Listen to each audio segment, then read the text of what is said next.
Daddy Créateur à l'état civil, je m'appelle Gaba Foli, Georges Gilles. Je suis né le 1er septembre 1972 à Lomé. Je peux dire que j'ai commencé le hip-hop en 90, déjà au sein du groupe King Sound. 92, j'ai fait la première partie du concert MC Solar.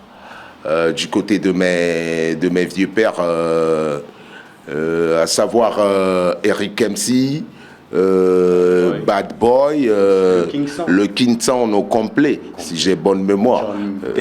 John Waikiki, Yesa, Bizarre MC, oui, Love Joyce, ça c'est.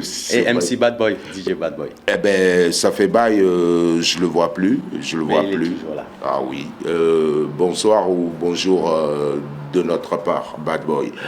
Tout simplement, 98, je formais le groupe Black Syndicate, un groupe à moi-même. Il y a eu d'abord les Force One Posse. Ah oui, bien avant, Force One Posse. Il y avait Yao Bobby, actuel, la Cité K en général. Oui, c'est ça. 99, on œuvrait pour la crème du hip-hop à Cotonou, du côté de Maglo Agbalé, où je faisais la connaissance de bon nombre de rappeurs africains. Là, j'ai connu Awadi, RAS. J'ai bonne mémoire, Rick. Il y a certains groupes qu'on a pu rencontrer entre-temps. Daradi, tous ces gens, bon... Tout a commencé avec le déclic à Wadi.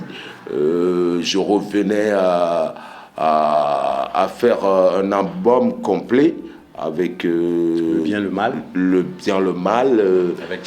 Avec Jamal. Oui, c'est ça, Jamal.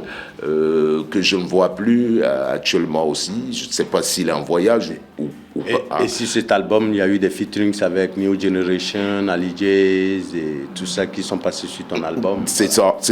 C'est la première fois où j'ai invité Ali Jays en studio sur cet album en 98. Il posait sur Bléou.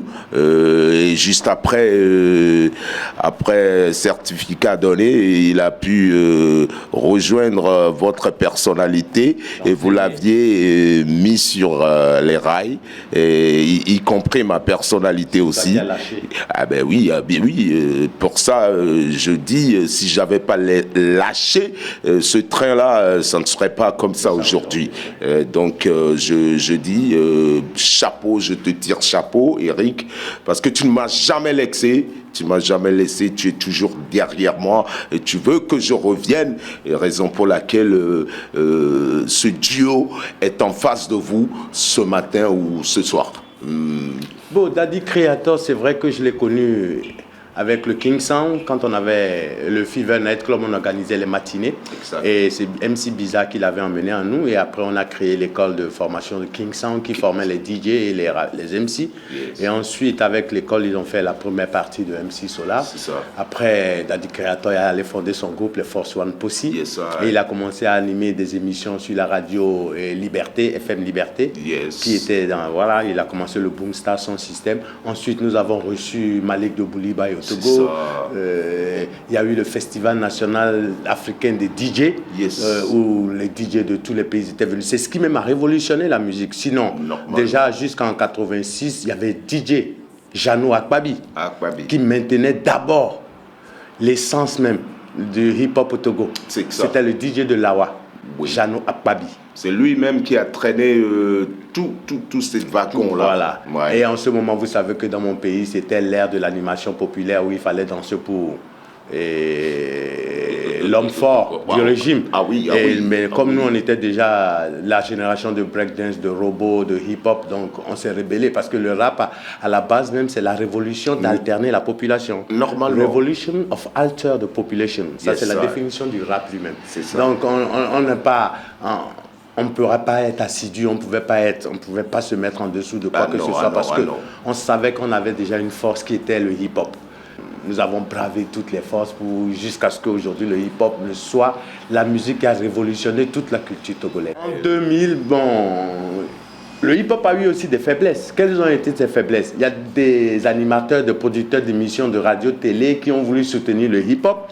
Et ces derniers, ils ont pris l'argent du hip-hop pour partir. Normalement, ils sont partis. En 1997, je crois, on faisait le Festival national de la musique hip-hop sur toute l'étendue du territoire, qui devait aboutir par une compilation des 10 meilleures chansons. Normalement. À la fin, le truc ne s'est pas passé.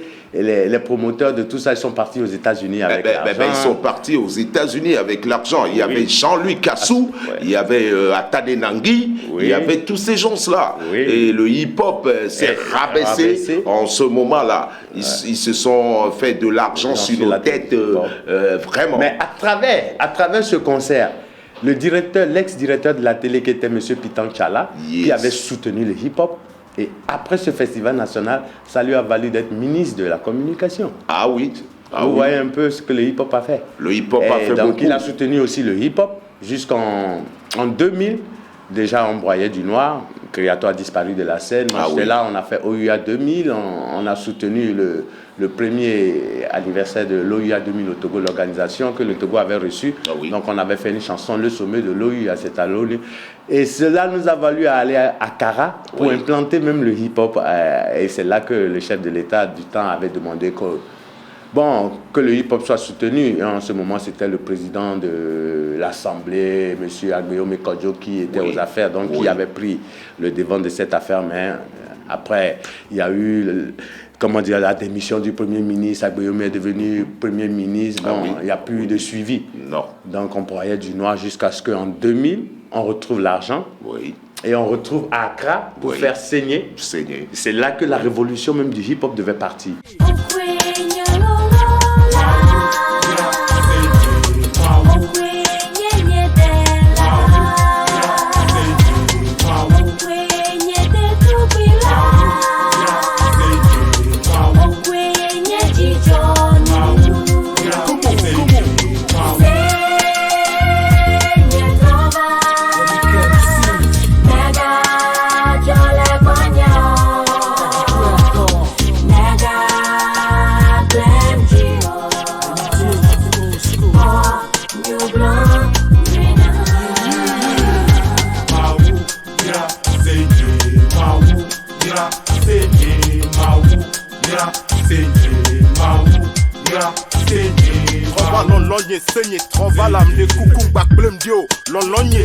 Mon amour saigné, reviens-toi, m'bak dio, nyon ya ode kakoni tonila, ode kenyi nyon keye mtiso kaka saigné me, ye ma usona mkakabana bibia, ye kweben keke mon lababe le jo l'exponia nyonu, écoute ça, je pense à toi sans cesse, jour et nuit, à chaque seconde, minute, voire des heures qui passent, je crie fort ton nom, bella mon amour, écoute ode kenyi toni, et kweben keke manga jo l'exponia nyonu, et sroni, écoute bien ça, et allez, nous ken joyo la belle et tout le bonima, non dira c'est là, nous trovanam la bac bleu la.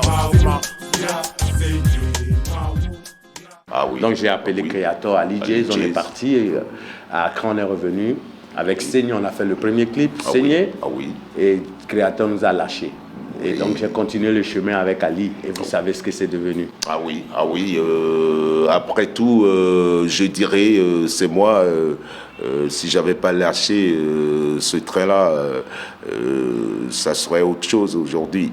Ali, aujourd'hui, doit vraiment sa carrière à votre personnalité. Si moi, je veux hausser ma voix sur ça, je le dis et je le redirai.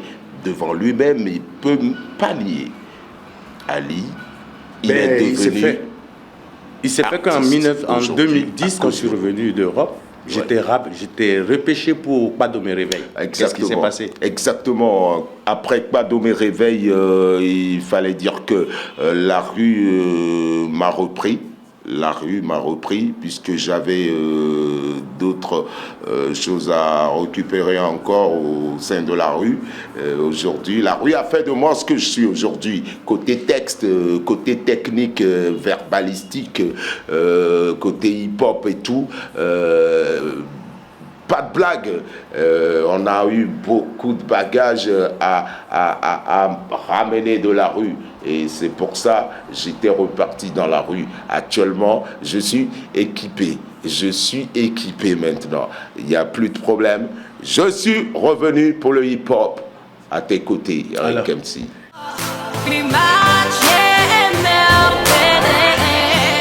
Il y a Babylone, seul alone, l'opinion m'a condamné pour tant d'années. Je me retrouve sans amis, dans la jungle peine, me voilà en route vers la mort. Sache que le trépas ne fait jamais de faux pas. Tout recommence à zéro, dans un premier temps, je deviens l'animal qui est en cage. Autour de moi le désespoir, rien à faire, seul Dieu contrôle. Dans la jungle peine, seul alone, je rêve, je pense, des fois je pleure, je crie. En 2017, je sortais un single, Jungle Ben, qui a été produit par Jean-Luc Assou Productions. Il était revenu des États-Unis, il a pris contact avec moi, il a dit qu'il voulait me voir. On s'est rencontrés, il m'a dit qu'il a un projet pour la old school.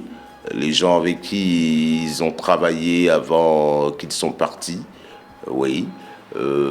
Qu'il m'a pris directement, il m'a amené en studio chez Kang, à Kang the Dreamer. Donc on a réalisé ce son-là, ce single. En même temps, Jean-Luc, il disait, il repart sur les États-Unis, il va revenir. Vraiment. Aller-retour des États-Unis, ça fait des temps. Au moins 4 mois après, moi, je lance Jungle Ben derrière lui. Et sur les médias, Jungle Ben a pris parmi la population et tout le monde a reçu Jungle Ben comme une bombe à retardement. Donc, après tout, Jean-Luc, il me dit... Je t'ai dit, attends-moi. À l'attendre pour combien de temps? Donc, il dit, il a envie de clipper le truc, mais il ne peut plus. C'est ce qu'il m'a dit. Il ne peut plus parce qu'il a dit, il a pris contact avec le frère, mon collègue Eric MC, qui n'a pas voulu à son tour poser sur Jungle Ben ou sur le projet qu'il avait. Donc raison pour laquelle il croyait que Eric m'a dit des choses, c'est pour ça que moi j'ai pu faire sortir le truc derrière lui. Non, sinon j'avais rien de contact ou bien avec Eric en ce temps-là. Eric ne savait pas que j'enregistrais Jungle Ben et tout, mais il a pris comme lui qui me coiffe actuellement et c'est lui qui m'a dit de faire sortir le son et tout. Non. Mais si je vais répondre à cette question, je dirais que j'ai été contacté sur Facebook par Jean-Luc Assou en 2017, et qui me parlait d'un projet de compilation de la old school avec les Ali J, Jean Takan, tout ça, tous ceux avec qui il avait côtoyé avant son départ. Oui. Mais en ce moment, j'étais déjà dans le mouvement des artistes engagés pour le Togo. On était déjà engagés pour le Togo, politiquement parlant. Et on avait un projet de compilation des chansons interdites sur les médias togolais. Donc on était dans cette compilation. Ça fait que je ne pouvais pas suivre 2 lièvres à la fois. Jamais. Donc je lui ai dit que non, en ce moment, je suis sur un projet, que je ne pourrais pas suivre son projet. Et bon, je ne sais pas, ça m'a valu des insultes sur Facebook. C'est vrai que j'ai encaissé, mais ce n'est pas ça le problème. L'essentiel, j'ai pu réaliser, moi, ma compilation, qui était la compilation du Maët. Mais Jean-Luc n'a pas pu concrétiser le sien, son projet. Jamais, il n'a pas pu. Je dirais, jusqu'alors, Jean-Luc, il s'est cru revenir à Lomé par ce nom-là, producteur, mais vraiment, il faut qu'il marche d'esprit avec nous. Sinon, il ne peut jamais faire ce qu'il a envie de faire. Non. S'il ne passe pas par moi à Lomé ou pas par Eric, côté hip-hop et tout, Jean-Luc, tu ne peux jamais aboutir à tes projets hip-hop. Moi, je te le dis. Étant donné que tu as refusé de clipper Jungle Ben, la chanson où toi-même tu as fait sortir l'argent pour produire, tu dis tu ne peux pas clipper, je ne sais pas pourquoi. Donc, sans clip de Jungle Ben, rien de rien pour tes projets ne marcheront. C'est moi, Daddy Creator, qui te le dis. Oui. Ben, il faut dire que depuis l'an 2000, aujourd'hui, jour pour jour, 19 ans, je suis tombé dans la came. Il faut dire que c'est dans cette histoire de musique-là que je suis tombé dedans. J'étais en concert et j'ai connu la came, là-bas, à Cotonou. Ouais. Depuis l'an 2000, chaque jour que Dieu fait, je fume ce putain de truc-là. Sans savoir ce que je voulais, ce que je cherchais. Le truc, chaque jour que Dieu fait, on a une manque intense là-dedans, raison pour laquelle je suis resté accroché à ce truc-là jusqu'alors. L'an 2019, c'est costaud, Mon histoire est tout simplement la came, le sachet blanc, la poudre, la drogue. Oui. C'est ça. Sinon, j'ai pas d'autres problèmes sur la tête que ça. Non, c'est la drogue. Oui, la drogue dure. Oui. C'est vrai que en 2000, j'avais décidé avec Ali J de récupérer Creator. Et nous sommes allés le prendre, nous sommes allés à Accra pour enregistrer Saigné. Oui. À notre retour, j'ai clippé le clip, j'ai clippé la chanson. Saigné. Mais à ma grande surprise, Creator nous a lâchés. Ah oui. Il nous a lâchés, il est retourné dans le ghetto. Et Ali et moi, on a avancé, quoi. Ah oui. On est parti, ça fait que nous sommes devenus ce que nous sommes aujourd'hui. On nous parle de pionnier, mais c'est l'un des pionniers du hip-hop aussi. Ah oui. Et bon, voilà. Après, je suis parti en Europe. Je suis revenu en 2010. Creator était toujours dedans, dans le ghetto. Ouais. Je suis allé le voir, mais Creator, on me dit quoi? Viens. J'ai recréé Pado me réveille, le réveil de la rue. Exact. On a commencé à faire des tournées à gauche, à droite, aller à Vaughan. Ouais. On avait même pris le Sunset pour faire des matinées hip-hop tous les dimanches. Ah oui. Et que c'était lui qui devait animer parce qu'on avait le matos, on avait les platines, on avait ramené tout le matos. C'est ça. Mais Creator nous a lâchés encore. Ben, c'est la drogue qui a fait tout ça. Ça ne permet pas à l'être qui fume le truc d'être sur place et tout. Il faut dire que tous les allers-retours que j'ai fait depuis l'an 2000 jusqu'alors m'ont rien donné d'avantage, rien donné de positif. Donc aujourd'hui, je sais que j'ai eu trop de retard dans cette histoire de zik, de culture togolaise et tout. Ouais. Donc tu t'en rends compte que tout dernièrement, j'ai vu une émission, j'ai vu sur les réseaux sociaux la photo de Daddy Creator de Caporal Wisdom. Ah oui. Et c'est là que le déclic est revenu. J'ai dit non, c'était pas possible. On a commencé à chercher Creator. Ouais. Et on a lancé un appel sur Facebook. Ah oui. On l'a récupéré, on l'a emmené en studio, on a fait une chanson en studio. Ghetto is not a paradise. Ghetto is not a paradise. Et tout dernièrement, le week-end passé, on l'a emmené à un show Case VIP. Oui. Et bien après, là-bas, quand j'ai posté les images sur les réseaux sociaux, et c'est là que tout le monde m'a dit non, ce qu'on fait c'est bien, mais il faut aller au-delà. Au-delà, c'est quoi? Il nous faut des traitements spéciaux. Ah oui, exactement. Voilà. Exactement.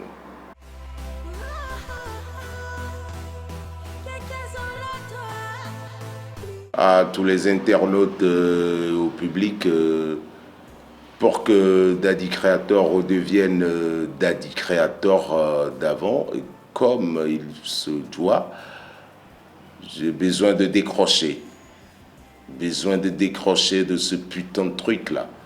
La poudre, la drogue. Je ne veux plus ça. Je veux plus ce mélange dans mon sang. Besoin d'aide. Besoin d'aide. D'aide humanitaire. Humanitaire, tout simplement. Ouais, que Dieu ou que Jésus vous mette la main au cœur. Besoin d'être, mais à culpa. Parce que j'ai plein de trucs, plein de chants, plein de sons, plein de trucs à prouver à la population mondiale. Du côté de Eric MC, mon compagnon de toujours. Merci.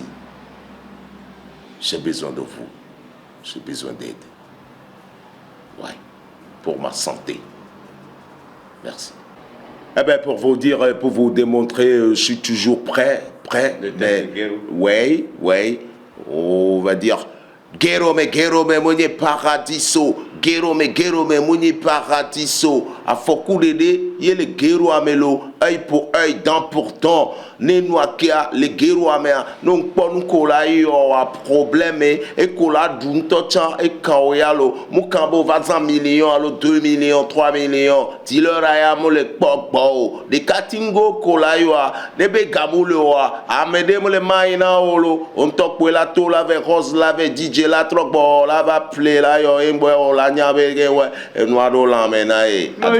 Dada na nyambe na gero mamenye paradiso. Meji dada na nyambe na gero mamenye paradiso. Nele je me alo la nyahe no si gero amenyi no je gero mea. Onto a nyawe a foku be nyae novi nyemude kuku nongba sodo ko va kodo geto me olo. Hey!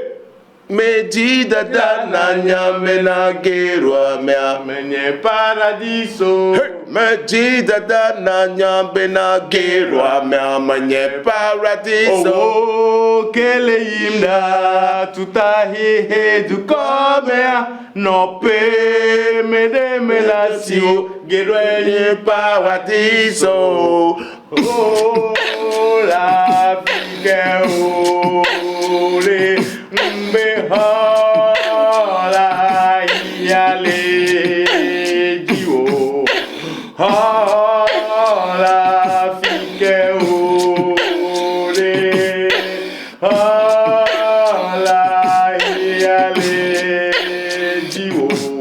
Il n'y a pas 36 000 manières, il faut un savoir-faire. Tout simplement, c'est ça. Daddy Creator sera toujours en nation. Si vous me sauvez un peu de respect, sauvez-moi. Peace. MC, Atigri Mama, Chamal et tous les autres. Amo enya Togo hip hop back pour nous glace comme Tchao. Nom Nyason, Fifi Onya, Original Boom Star.